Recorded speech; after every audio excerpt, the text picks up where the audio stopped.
This week in comic books, we got the end of Night Terror, and I think it was fitting. I really do. We'll talk about that. We're also going to talk about Gotham War and the difference between morals and ethics and how great this comic book breaks those two things down. We're going to hit up Incredible Hulk, some great horror going on there, and a brand new company, Distillery, and Devil's Cut. And we're going to kind of break down what's going on in there as well as a few other comic books. Let me try to save you some coffee so we can get this done. Let's go. Hey, what's going on, folks? This is your boy Pocan Joe to talk to you about Coffee Brand Coffee. We serve people that are tired of gimmicky advertising and branded companies that want to lecture you. At Coffee Brand Coffee, all we want to do is serve you freshly roasted coffee wherever you're at, whenever you want it. Consider Coffee Brand Coffee. Check us out, check our reviews out, and use promo code POCANJOE or the link down in the description to save yourself some money. Give me the opportunity to get you a delicious cup of coffee. Alright, you wonderful weirdos, let's jump right into this week's comic book haul and review. The first book we're going to talk about is Night Terror's Night's End, and just how fantastic an ending this was. Normally I have a problem where they wrap it up so neatly into one issue, but that seemed fitting for this with all the books. If you followed all of them, then yeah, it was time for a nice tight ending. And this really was. It was done, clean. We figured out how to beat him. We figured out that we can actually trap him, which is good. I'm glad we trapped Insomnia, if I can go ahead and say that, instead of just killing him, because this is a character we could break back. Real quick thought in the back of your head, can you imagine Insomnia and the Joker who laughs working together in the future? That would be a horror-filled comic book. But I digress. As we go back into the story, we get introduced to a possible new character called Dr. Hate. I think it's just Deadman. But what do you think? Definitely let me know down below. But all in all, the whole concept of whatever your doubts are, you can still accomplish things and then ultimately defeat, right? The whole concept, we all have dreams. We try to ignore our nightmares. Can we get through our nightmares and still do great things beyond ourselves? And that's what this whole series was about. And I thought that was really smart. Very positive writing with a bunch of horror undertones to it. DC's really stepping up with their whole relaunch of the DC universe. Good job. I enjoyed this, and I would say continue reading, but I only missed 2 issues. Shazam number 2 and Black Adam number 2. The rest of them I got, so I don't know. We'll figure it out. Alright, next. I went ahead and got Gotham War, and I went with the foil variant cover. I thought this was, I think this is good. It's not normally my thing, but I can't put this down because it's an interesting take on the difference between morals and ethics. And what I mean by this is Catwoman, since Batman went to sleep in Night Ends, right? Since he went to sleep there, we're just going to keep going. Since he fell asleep in there, he was out for like 8 weeks, right? Just Deadman just wrecked his body. And this one, he wakes back up, so it's like just picking up right there on those shirt tails and rolling forward with it. That's great. But Catwoman has decided to go out to all the poor, disadvantaged henchmen that have worked for other criminal organizations and people and teach them how to be better cat thieves and more sophisticated thieves, and sets up some rules for them. You know, you can only steal from the rich. You can't take any bodies. No killing, no, like these kind of like moral thieves, if you will. All right, teaches them these lessons and then kind of feels okay because it's okay to steal from the rich. They can afford it is the main argument in this. And that's a moral stance. That is something she believes personally. Morals deal with you personally. Whereas Batman feels that stealing is wrong and it's bad. This is an ethical view. This is something we can agree on as a community or a group of people kind of define what the ethics are, right? And these two ideas often clash. Little quick side note there, it's also one of the things that generally launches 2 countries into a war very quickly. So it's not easy, right? Like all things aren't. So the question is in this is which one's right? You ready for the answer? Here you go. Everybody says, you never have a direct answer to anything. I'll go ahead and tell you what the answer is. Neither of them. If you cannot balance morals and ethics on a scale, then eventually oppression fascism, overcompensation for capitalism tend to happen. These things should kind of work together to some degree. If they're at odds, it creates a war. Remember my hint earlier? Yeah. So here's a great example of why I believe Catwoman's wrong. She says it's okay to steal from the rich. I don't know what rich means. It's like, that's just something arbitrarily you're making up, but we'll go ahead and say you got $10 billion in the bank. Pocan Joe doesn't have $10 million in the bank, so I'm going to come steal your jewels. I crack your safe, and I take the jewels out of here. Little problem, though, your great-grandmother's wedding band was in there, or your widowed wife's jewelry was in there, and you kept it because there was a reason for it. See, Catwoman, in this case, can't see past her nose. On the other opposite end of the spectrum here, where we're talking about ethics, Batman has no nuance to the reason why people are doing things, right? Like, an individual's choices shouldn't be dictated by a group of people, or the reason if it's good or right or wrong, right? It's what we have legal systems for. So, yeah, it's a sticky road, because it's not that easy when dealing with people and their reasons. And then, whatever the reasons are, you can always just lie. Or you can kind of exaggerate the truth, or even tell the truth in a fictitious manner. So, yeah, these things aren't easy, and I'm kind of curious where this book's going to end up. So I am enjoying it for that. Great artwork in it. Get to see some cool characters in it, and kind of open this kind of philosophical debate, morals versus ethics. I would definitely be picking it up if you're interested in that kind of stuff. And what I would do is I would take your emotion and your personal beliefs out of it, and just read it for what it is. And if it makes sense at the end of the day, then it makes sense. That's your answer.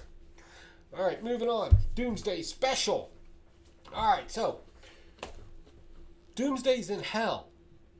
Like, legit hell, right? I know some people have said something like it's a small part of the DC universe that's in there. I'm going to go with what we kind of refer to as hell in a more biblical sense in this. I think that would be safer, because it's tragic, right? So what happens? Doomsday's there. Kal-El, Supergirl, has been getting visions from Martian Manhunter that, he may be coming back, or he's trying to come back, right? Which, whenever he comes back, it turns into a bad situation. So they go there to confront him. They get dragged into hell. The devil wants him to fight it, gives him some hell armor, some MacGuffin thing, so she can actually fight Doomsday. But what we start finding out is remember what Doomsday power is, right? The more things that try to kill him, the more he's able to withstand it, combat it, and even overcome it, right? That's kind of his deal, right? Also, this is a Catholic belief too about sin, right? The more you read scriptures and stuff like that, the more you're able to take on the sins of the world, or the badness of the world, right? Thin, right? I'm not trying to have a theological debate here, but thinly laced. So in this, what we try to do is Martian Manhunter tries to do the superhero speech in this about hope and all this other stuff. But the problem is the damned souls in hell that are suffering have long lost hope, right? Like, that's not a thing there. But they do come together in action, and I think that's very important to note in here, trying to blockade Doomsday from trying to break through into our world, right, and go farther. And then we get introduced to the guy that actually helped put Doomsday in hell in past issues. I'm not even going to reference it. I don't like doing homework to get caught up on entertainment today. I don't find that entertaining. But this particular character is interesting to me because he's kind of like a cross between Superman and Spawn. And you need to read to find out what I'm talking about, because he's actually traveling through the various circles of hell. Dante's hell from Dante's hell. He's traveling the 7 circles. So I think this is interesting. I think it's fun. I'm not going to get too hung up on the artwork in it, even though it's not my type of thing that I enjoy. Like, I'm not like, oh my god. I'm more like it's alright. That's where I'm at on the artwork on it. But the story is interesting to me, and I'm definitely wanting to chase that down a little bit more. DC's killing it. Can we just go ahead and agree to that? I don't know. Alright, next, the only Marvel book I picked up this week, and the only one that I'm actually interested in, is Incredible Hulk. Again, more horror. Right? We got DC, we got Hell, we got Nightmares, and then we go over to monsters and Marvel, right? Marvel's always done good with monsters. So I like this. Again, another kind of sort of religious tone. In this one, we see the Brother of the Deep in it, and we kind of get some hints as to Hulk's relationship as the fractured son with the kind of hierarchy that's going on with the monsters in this, and how the monsters are going to now be attacking the fractured son, right? So think of an opposite story from the prodigal son from the Bible, right? This is like flipped around, right? I like it. I like it when you kind of mess with these kind of concepts and ideas. It's really smart. We also find out that Charlie in this is something Hulk didn't want to deal with at first, but when then she kind of mimicked some of the Hulk's actions, Hulk's like, okay, you can follow me now. She's a runaway child. And there's something special about her. We already know that from previous issues. So definitely, I kind of want to get like sunk teeth into this and understand how this whole fractured son, where its place is, in a more detailed sense than what they've been giving us. I'm not. That's not a criticism of the book. I just think we're there now, coming into issue 4, where it looks like we're going to be fighting Man-Thing in this, who is a monster and is kind of susceptible to these powers of these other beings. Yeah, I'm kind of excited about that. Who doesn't like good old Man-Thing? All right, moving on. I picked this up just for nostalgia pills. Just straight up nostalgia pills. Dungeons and Dragons. I remember the cartoon. I've seen the cartoon. This is issue number 1, and this is a very basic story of not judging a book by its cover, and always beware of warnings. We talked about that last week. I'm not going to beat it up. But in this one, our heroes try to take a vacation. They stick their nose into something that doesn't belong in, and they end up helping a dragon who's judging the adventurers for the trope and stereotype that's often associated with adventurers. They attack dragons and steal their gold. So after going back and forth in a dialogue argument about it, the evil dragon from Dungeons and Dragons, the Queen of Dragons, shows up. She apparently has been mentoring this one, and it's a good representation about how even your mentors, your adults, or whoever's influencing your life can sometimes give you bad information, right? That's where this information came from. Some would say systemic to some degree. I'll leave that up to you. And now the young dragon has to make its own choice and live with that choice. And it actually chose to help the adventurers away from the Queen Dragon, and then they move on to their next adventure. Again, great moral story, great concept, and I get my memory pills too from back when I was a kid. Yeah, it's a home run for me.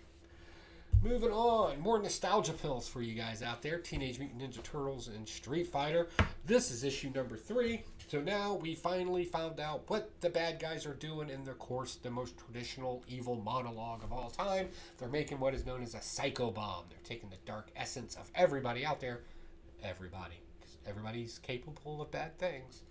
And they're putting it in a bomb, and they're threatening the world that if they don't pay up or recognize M. Bison from Street Fighter as the leader of the world, they're going to drop the bomb. Just drop the gauntlet and be done with everything. I don't know what this bomb is supposed to do. It wasn't really explained. I'm assuming it drives everybody savage, given the name. Okay. So in this case, we have Raphael and Chun-Li. They're captured by the bad guys. They're the ones that just got monologued. And then we have our heroes trying to get from point A to point B to get there. So you kind of have like this journey story kind of in there too. And you get to see the characters, even though they're not exactly the same, happen to work together, right? Sometimes you have to work with people you may not get along with. Great moral story. I'll take that all day long. Notice I keep saying moral story and not ethic. So as we go through this, we kind of get this, but because the fight broke out in the lab where they're making their psycho bomb, an accident happens and frees one of the first people that M. Bison captured, and that was Shredder. Now, I'll be honest with you, I'm kind of excited to see a fight between Shredder and M. Bison, and not a generic team-up. I think that would be cool. I think that would be a great way for the writers to go. Let's see how that works, but not befriend Street Fighter and Teenage Mutant Ninja Turtles, right? The veritable, if you will, the outsider. I think that would be a cool aspect for Shredder, but we'll see what happens. It's already written. It will be out soon enough. Last but not least, a brand new company that just came out, Distillery. This is the Devil's Cut. By the way, great marketing. I love the concept of using Distillery, the Devil's Cut. These are all distilling type terms. And much like whiskeys and brandies, there's all types, right? There's all types of stories in here, given by various artists, creators, and writers. You got Jock, you got Ram V. You'll recognize somebody's name in this, I promise you. And in this, we kind of have like an Outer Limits type of thing going on, where we got some sci-fi stuff going on. We got some mystery, some horror, a little bit of everything kind of batch, right? Just to give you, the viewer, a kind of prestiged format of goodness of what they're coming out with, right? This is their, hey, this is what we're bringing to the world. Check us out. And some of it I liked, and some of it I kind of missed. But that's what happens when you put a bunch of different stories by a bunch of different people in a book. So again, that's not a criticism. That's just good marketing to see who your market is. So I liked it. I think some of the stories are very well written. Some of the artwork, some of the things in here just really jive, right? The story, the atmosphere, the artwork, the dialogue, and then other things are just kind of quirky and weird. So I know that's a horrible review for this book, but it is what it is. But let me ask you a question. Are you going to be getting any of the Distillery stuff as it comes out? And is there anything in particular that you're looking for? Let me know down below. Speaking of down below, I have been nominated as a finalist in Comic Book Reviewer of the Year for the Comic Book Community Awards. I'm going to put the link down below. Feel free to vote for whoever you think is. There's tons of categories in there. And there are other reviewers. I think Robbie from Pulp Culture Philosophers is there. Evil Comics, Indie Comic Review, Taylor Winder, love that guy. They're all in the same category as me. I wish them all luck. I wish everybody luck in the thing. So definitely, I'll have that link down below. Again, along with my coffee store and my merch shop. Get your holiday shopping done early. Get it out of the way. All right, guys, I got to get out of here. I've been working a lot, so I've been kind of missing Instagram posts lately. We'll be getting that back up, but I just have a few more things I got to do for the next couple of days, and then I'm back on Instagram, and I'm popping out my memes and all my jokester stuff. So I'll talk to you all soon. Bye.